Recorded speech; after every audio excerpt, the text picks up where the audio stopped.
Ito mga kabayan, tips itong Isuzu MU-X na 2017 model.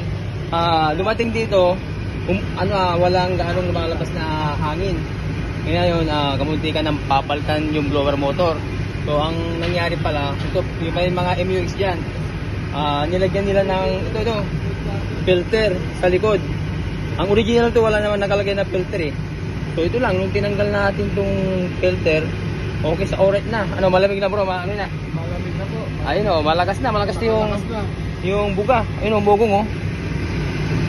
Tandaan nyo mabuti mga kabayan, pag dito, wag nyo nalagyan na itong filter.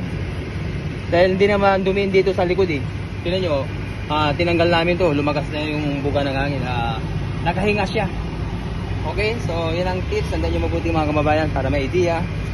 Sa likod, hindi naman dumiin yung yung evaporator.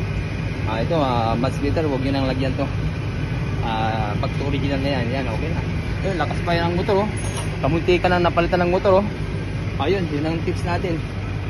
Okay na bro, okay na. Okay sa alright na. Ayos, salamat sa Diyos.